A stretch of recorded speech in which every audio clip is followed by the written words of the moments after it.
Sveiki visi žiūrintys laidą Gera savijauta. Šiandien kalbėsime apie vegetarizmą, jogą bei odos priežiūrą. Visą tai netrukus.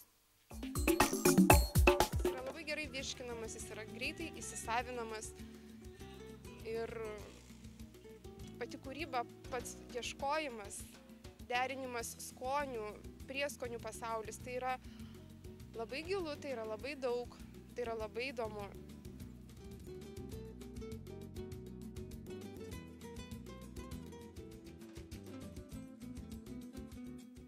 Aš tikrai jaučiuosi labai gerai ir jokių nemalonių jausmų dėl nėštumo nepatiriu. Aš kurį laiką nesimankštinau ir buvo jau pradėjo, kadangi svoris augo, ėmė skaudėti nugarą ir taip, jau čia sunku tą padaryti, aną padaryti. Ir net po 2 užsiėmimų man tas beveik viskas praėjo.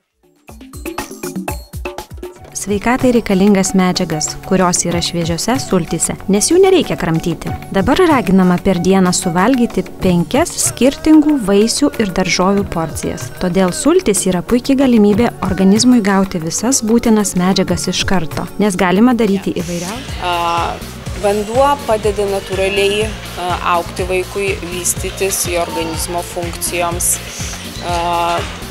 Ypatingai harmoningai vystosi viso kūno raumenynas. Taip pat labai didelė reikšmė yra skiriama grūdinimuisi bei atsparumui nuo ligų.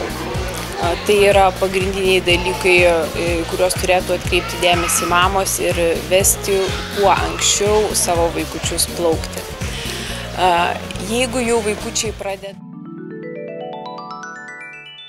Egzotiškas ir tolimas Tailandas garsėja ne tik savo giliomis tradicijomis, bet ir vilioja tailandietiškų masažų. Tradicinis tai masažas atliekamas 4 rankomis. Tailande populiari šeimyninio masažo tradicija, kuomet žinios perduodamos iš kartos į kartą. Karališkasis Tailando masažas kilęs iš valdovų rūmų. Medikai pastebėję masažo gydomąsias galias, rūmuose laikytą mokslą perkelė į mokyklas bei akademijas. Jose studijuojame anatomiją, gydymo būdus, masažo poveikį, įvairiais pratimais laviname rankas, kad jos būtų stiprios. Pagal rytų mediciną sveikatą lemia nevaržoma gyvybinės energijos apytaka. Kinai ir japonai ją vadina chi arba ki, indai ir tailandiečiai prana. Jeigu apytaka sutrinka arba užsiblokuoja, žmogus pradeda negaluoti. Atkurti kūno gyvybinės energijos tėkmę – vienas iš pagrindinių tikslų, kurio siekia tailandietiškas masažas. Šis masažas priskiriamas prie seniausių gydymo menų. Jis susideda iš sudėtingų stiprių paspaudimų, raumenų tempimo bei sąnarių atstatymo. Tailandietiško masažo metu išmankštinami visi svarbiausi kūno raumenys. Tai pagerina lankstumą, sumažina skausmą ir padidina energiją. Taip pat gerina savijautą. Laidą pristato naujas žurnalas Gera savijauta.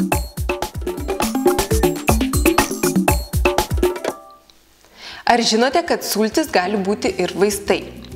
Tad šiandien pasakosime apie sulčių gydomąją galią. Citrinų, imbierų, ananasų ir medaus gėrimas. Jis puikiai tinka, kai turite slogą ir skauda gerklę. Citrina ir ananasas suteikia vitamino C. Medus nuramina gerklės skausmą, o imbieras padeda atlaisvinti kvėpavimo takus. Tad jums reikės 1 nuluptos citrinos, 1/4 ananaso stambiai susmulkinto, 1 mažos šviežios imbiero šaknies, maždaug 2 cm dydžio.